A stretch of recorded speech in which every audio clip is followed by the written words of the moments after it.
Sikat noon, ngayon dinadaan-daanan na lang.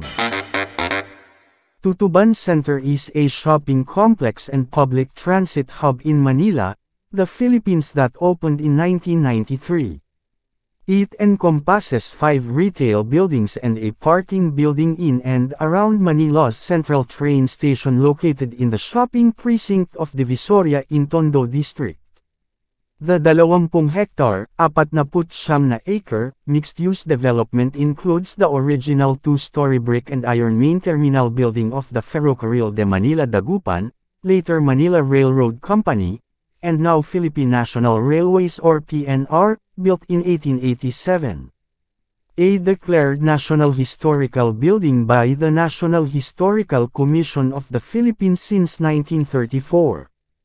It also includes the Bonifacio Plaza fronting the old terminal building on Recto Avenue where a statue of Andres Bonifacio was erected in 1971. Its integrated mall complex houses a mix of wholesale and retail bazaars and covers only 8.5 hectares, 21 acres, of the total 20-hectare development.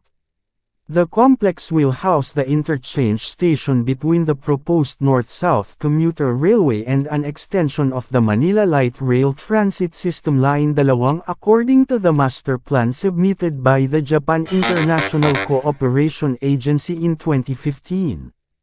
Its redevelopment plan also entails the construction of several mixed-use buildings, including office towers, residential buildings, hotels, a convention center, and a 300-meter, 980-feet high observation tower to be known as the Tower of Maynila. Narito ang samut-saring reactions experience ng mga netizens. Ayon kay Lynn, nag-trustable ako Jane sales lady 75 pesos per day 1996. Kay Jean naman ang sabi 2,000 isang dyan kami namili sa Tutuban daming mura dyan dati ang 1K ko dami ko na nabibili. Nung pauwi na kami may hinold up na Koreano kasabay namin sa jeep tas pati kami nadamay kinuha mga punamili namin dun ako unang nakaramdam ng pagpapahalaga sa pera kasi isang iglap lang nawala na sakin lahat ng pinamili ko pero ang sapi na hawak ko din nila kinuha paano ba naman kasi tanggal na keypad yung sapi na 3,315 tas katapat namin na jeep may nanghila sa hikaw ng isang babae galing sa labas snatcher ng bintana ng jeep. Si Cherry Enman ay may SM Cinema pa po nung panahong na-assign ako sa Tutuban Center Mall, dyan po ako nag-start magtrabaho bilang janitorial supervisor. Matagal din po, akong naging janitorial supervisor sa Tutuban Prime Block. Masaya at marami akong naging kaibigan, at dyan ko din po nakilala ang long-time partner ko po ngayon kung saan dyan po kami pareho pumapasok. Kay Dico, po basta malilinutan ng Tutuban. At kay Danny Enman. Lagi ako dyan pumapasok sa loob ng Tutuban way back 2012 noong nag-work pa ako sa Manila Harbor Center dumadaan muna ako bago sumakay ng train.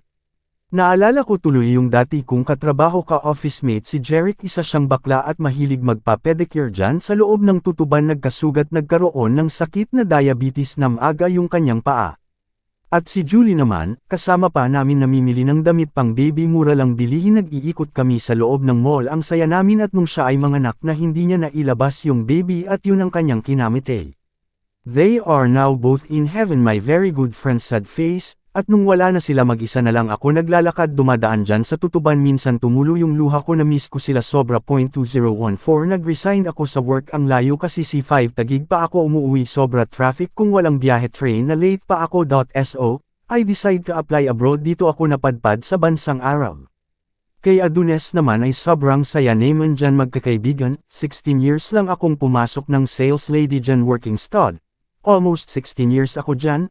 Si Miss Linda Santiago boss ko, sobrang nakakamis, lalo na may night market, wow saan na kaya nga kasama ko. Reunion po tayo pag may team, I love you sa lahat. Bigla naman ako nalungkot 2 years old panganay ko noong year 2000 sinama ko siya dyan may binili kami. Cargo ko siya layo ng nilakad ko kasi daming tao, ngayon wala na ang anak ko na yun 26 years na sana siya ngayon. Sabi naman ni Joel bago en po in walang mall dyan na ibenta en in kaya nagkaroon ng maraming tindahan dyan parking ng mga bus in dati dyan ako ng trabaho sa Ingen Iring po Kimi po nagtaas ng tutugan paakyat ng tren sa Tayuman Mechanical kung punihan ng sirang tren ibinenta rin ng sumunod and President Light ibinibenta nila sa dayuhan. At big check naman ang Kiminto ni Paeng online shopping, food delivery, online payment platforms killed many businesses. Lazada, Shopee, Zalora, Grab, Foodpanda, etc. But that's how the progress of world works. At kay Elisa naman ay kwento ng tatay ko ang aking ibabahagi. Sa Tutuban, nung siya ay teenager pa, ay nagdayde siya ng keroka dyan sa Tutuban mother niya ang tagaluto. Tatay ko ang tagapagtinda. He was born on August 8, 1932. He was died March 3, 2000. And I am daddy's girl. I miss you so much tatay. Fred Raff Anan. Kay Tintin naman ay my first ever job year 2023, isang month only nice experience yung inggit na inggit ka sa mga friend mo kasi may trabaho sila even may sariling negosyo naman ako sa Mindanao very no regret dahil dito ko nalaman na mas maganda pala talaga ang negosyo kaysa magtrabaho sa ibang company. Kay Boss Natoy Enman ay yan ang Center Mall, sa right side may building din dyan na ang tawag ay Prime Block. Stockman ako dati dyan ng isang shoe store na kalaunan ay naging computer shop. Naalala ko nung time na tinira ng martilyo gang ang jewelry shop sa loob ng Center Mall nagkakagulo mga tao, naglock kaagad kami ng pinto cake malapit lanang sa National Bookstore ata yung shop nasa likurang parte lanang din kami ng NBS. Punong-puno ng tao yung second floor ng Prime Block noon. Yung mga martilyo gang dun ata lumabas sa Dagupan exit banda. Ewan lanang King Kabot ba ilang mga guard doon. At ang huli ay siglada sa buhanayin sobra dami ming pangyayari at never natin malilimutan. Tao man or ming lugar na kung saan nahing bahahin ng atin buhay kabataan, sobra nakakamiss yun ming panahon yun. Sarap alaala, mangbago man ang panahon pero ang ating ming nakasama ming tao at ming lugar na sobra bahagi ng buhay ay hindi natin malilimutan.